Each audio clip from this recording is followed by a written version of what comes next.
Getting waived is crazy because, like, what do you do after you get waived? One reckless shoulder check turned a former all-star into an unemployed exile, and it may have shoved the WNBA onto a collision course with its own future.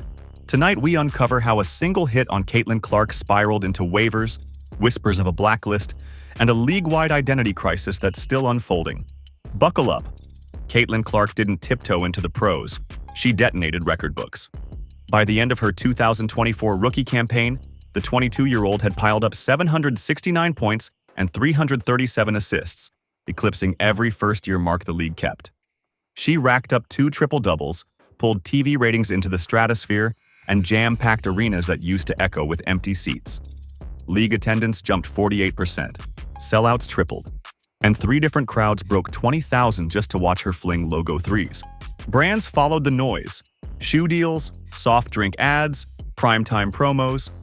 Overnight, Clark became what insiders bluntly call the cash cow. But every cash cow casts a long shadow. And in that shade, jealousy, pride, and old grudges started to simmer. She hadn't even played 20 games before the hard fouls began to pile up. But those elbows were just the warm-up act. The first real explosion landed on June 1st, 2024. Early summer, sold-out arena, Fever versus Sky.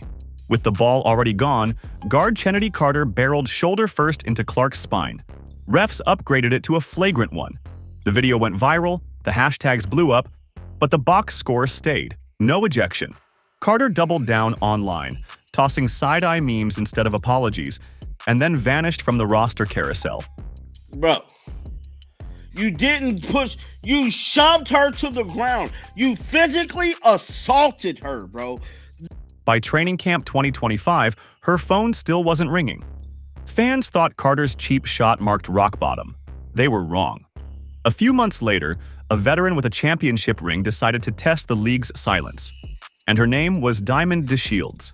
The latest Chicago Sky foul, some would call it an assault onto a WNBA player, and I'm talking about DeShields. Late in a lopsided game, DeShields sized up a cutting Clark, lowered a shoulder, and blasted her clean off the hardwood. Cameras caught every angle. Slow motion proved there was zero play on the ball. DeShields even offered a theatrical, "Oops, need a hand?" afterward. Viewers weren't fooled. Analysts called it calculated, premeditated, assault on the court. Shockingly, the whistle stayed mostly silent. A flagrant one. No suspension. No fine. Clark popped up, drained the free throws, and the broadcast moved on.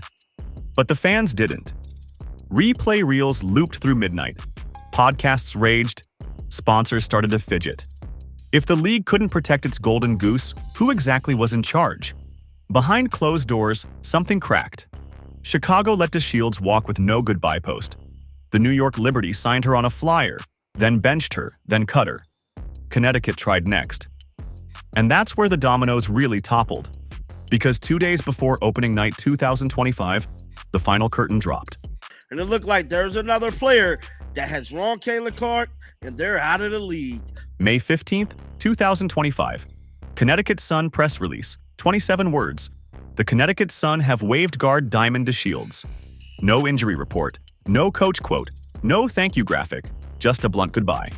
For DeShields, it was a career-level body blow. She jumped on Instagram from a parking lot, crammed into a rental car full of boxes, blinking back tears. Flights booked, no vehicles left, belongings scattered. View counts soared. Sympathy was thin. Comment sections filled with, "Play stupid games, win stupid prizes." Because she not only got let go by the Chicago Sky, she has been let go by the New York Liberty, and she's crying online about it. The league never used the word suspended. Yet no team has touched her since. Agents whisper about an unwritten Clark clause.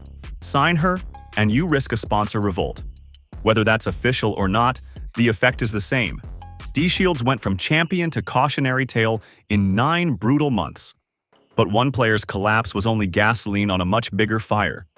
DeShields' breakdown cracked open every simmering tension the league had tried to ignore. Race?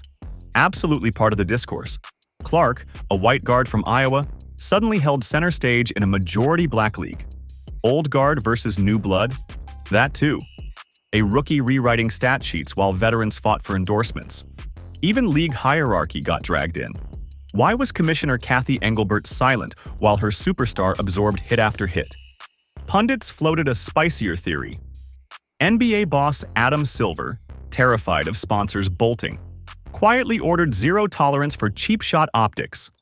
No memo leaked, but media veterans swear front office phones rang that week. Whatever happened backstage, on stage the message was unmistakable. Hurt the ticket seller, lose your job. Suddenly, every roster bubble player with a grudge felt the walls closing in. Chennedy Carter? Still unsigned, dabbling in overseas chatter and YouTube vlogs. Social media specialists warn she's radioactive. Hallie Jones. Cut one day after celebrating a new house purchase. Team cited roster flexibility. Coincidence or quiet purge? Fans connect the dots. Meanwhile, Clark's footprint keeps expanding. The Fever shattered single-season attendance at 643,000 fans, lapping the next team by 200,000 plus. Merch sales, league-wide, spiked 601%. Primetime viewership jumped 170%. And networks are teasing a post-2026 TV deal worth 9 figures annually. Every metric screams one reality. Clark is the league's economic engine, and engines get bodyguards. Insiders say a behavioral conduct addendum now sits in standard contracts, thinly veiled language about targeting marquee players.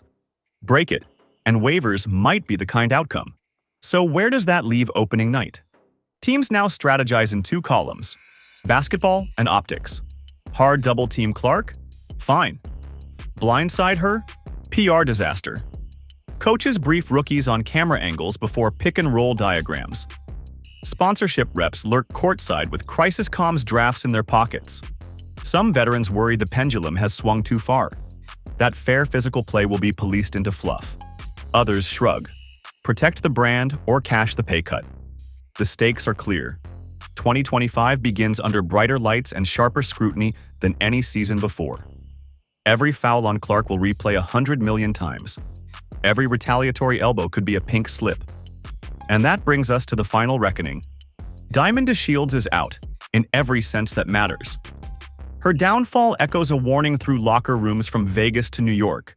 Swing at the league's headline, and the league will swing back harder. Whether that's justice, hypocrisy, or pure business depends on who's talking. But one truth is impossible to dodge. Clark's era has only begun. She's shattering ceilings, dragging revenue up with her, and daring the league to evolve or be left behind. So, viewer, here's the real question. Is the WNBA protecting its future or silencing dissent? Drop your take below. If you believe Caitlin Clark is already the GOAT, smash that like, pound CC GOAT in the comments, and subscribe with the bell on because the next chapter is forming right now. And you won't want to miss who steps into the spotlight or who gets shoved out of it.